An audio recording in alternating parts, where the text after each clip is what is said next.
Cada vez que una persona se enfrenta a la crueldad del mundo, se encuentra invadido por más de una emoción primitiva: el desconcierto, la negación, la inquietud, la desesperación y la locura. Pero si hay un sentimiento que nace a través de la impotencia, ese tiene que ser la cólera, una emoción que nos puede hacer perder los estribos ante nuestra falta de utilidad enfrentando momentos ruines en el mundo. Y aquí es donde se suelen hallar tres tipos de caminos. Si bien una persona colérica puede caer en lo más bajo de la venganza hasta ser consumido por el hambre de poder, también puede haber personas que simplemente deciden rendirse y nunca más volver a levantarse, porque esas mismas personas han entendido lo escabroso que puede ser el camino hacia la cima de la paz mental. Pero todavía queda un tercer camino, una que solo unos cuantos dichosos logran encontrar, y más difícil es aún que encontrarlo, es mantenerse firme en dicho camino, y nos referimos al camino de la iluminación. En este sitio se hallan las personas que, por haber vivido eventos sumamente crueles, decidieron plantarle cara a los desafíos crudos que tiene el mundo para ofrecer. Gente a la que ya no le queda nada por perder, que no temen arriesgar la vida noche tras noche, o incluso desde el mismo entrenamiento que deben realizar para poder pelear contra la facción de los demonios, o más sorprendente, que aún poseen algo valioso para proteger, algo que usan como un símbolo para no agachar la mirada en los momentos más oscuros: una promesa, una persona, un pensamiento, y por qué no, todo al mismo tiempo. Sin embargo, aquí nos hallamos con una limitante muy clara, y es que todo este pensamiento de la iluminación de poco serviría si no se cuenta con un enfoque que guíe y que logre dar verdaderas esperanzas para que la lucha contra los demonios no se encuentre mermada. Y esto no la pueden tener simples cazadores o los mismos pilares, sino que debe recaer en la figura con mayor autoridad de la cofradía, porque para entender la lealtad que el cuerpo cazademonios, y más aún la familia Kagaya, le tuvieron a su jefe máximo, es indispensable razonar qué fue lo que los puso a cada uno en esa situación, y detallar cómo es que se consigue una dualidad con la deslealtad y miedo que Musan infunde en sus filas.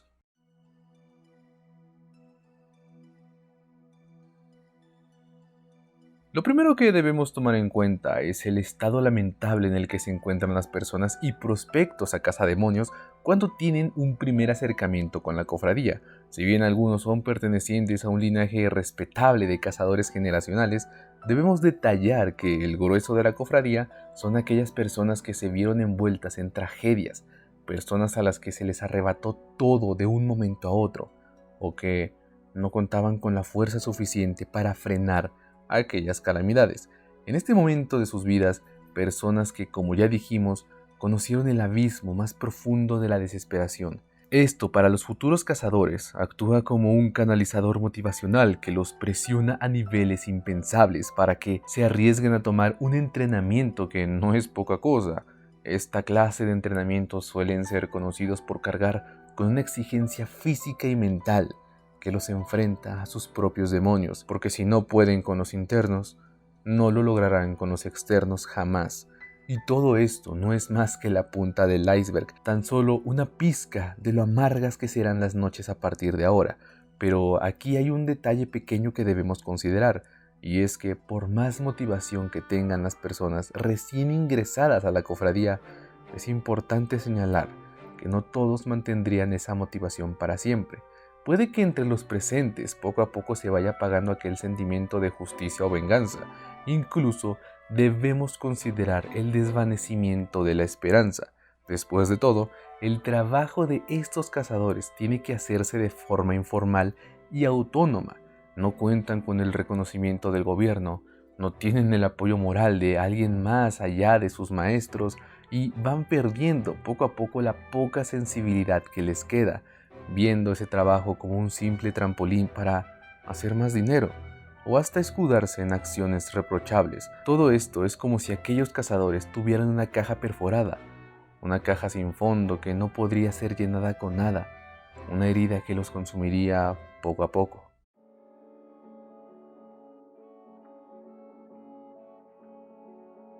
Tomando estas bases como un punto de partida, hay algo que no mencioné a propósito de la cofradía, justamente porque es algo que compagina mejor con este punto, y es el mismísimo patrón Uboyoshiki. Este hombre es, entre otras cosas, la persona más importante para los cazadores, pero lejos de serlo por cuestiones benefactoras, la realidad es que es un hombre que está mucho más involucrado con sus cazadores de lo que ellos mismos piensan. Bien es cierto que muy pocos logran tener la oportunidad de tener una audiencia con él, o siquiera poder verle. No todos conocen el paradero de su finca porque es un secreto que se ha mantenido a lo largo del milenio. Con este contexto, es normal que un cazador se llegue a cuestionar por qué debería seguir luchando. ¿Para qué arriesgar la vida noche tras noche? Y eso es algo que un personaje se lo dejaría en claro. Uno a simple oído puede pensar que dicha organización cuenta con un líder extravagante, fuerte, que se le puede considerar también como un cazador, quizás hasta como el más fuerte de todos. Y esa es la magia de Kagaya. Al verlo por primera vez nos topamos con un rostro maldecido, con una persona frágil y que no puede andar por su propia cuenta, pero que cuenta con un contraste muy apacible cuando escuchamos su voz. Tanjiro nos relata que tiene una presencia serena y cuyos latidos son tan tranquilos como la mañana.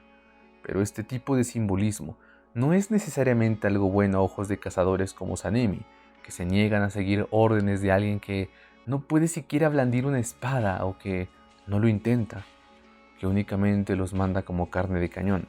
La cosa con Sanemi y con la audiencia es que desconocen que Uyoshiki en realidad ya lo ha intentado. Ha perseguido ese anhelado sueño de poder dar la cara por sus cazadores y pelear hombro con hombro, pero médicamente no puede hacerlo. Pero lo que sí puede hacer es conocer de pies a cabeza, de arriba hacia abajo y de adentro hacia afuera, a los niños que pelean bajo su mando.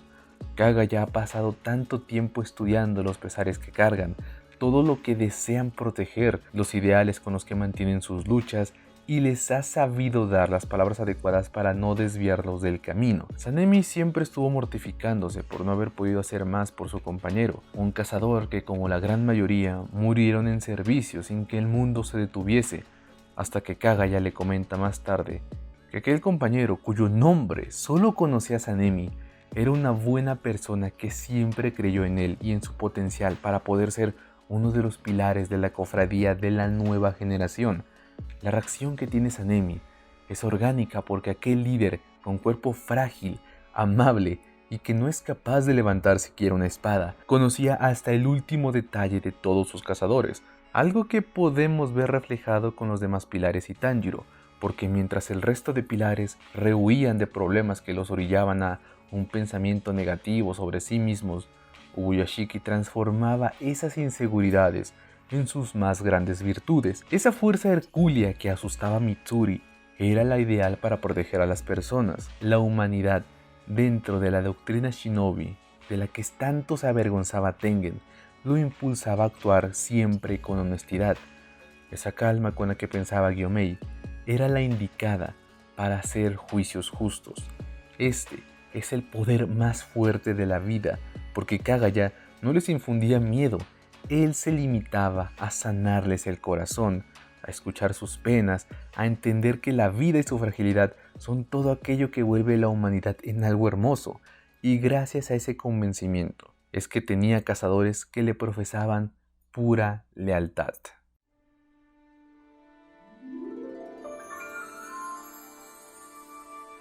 Encontrar el punto más alto que puede tener la lealtad requiere de un entendimiento claro sobre los dos ejes que lo conforman. En un punto está esa figura que es a la que se le tiene dicho aprecio y la que llevaría la batuta del pensamiento que profesa, y del otro lado estarán aquellos seguidores que no solo compartan dicho pensamiento, también estarán dispuestos a dejar la vida con tal de que ese modo de pensar prevalezca a través de las calamidades y el tiempo.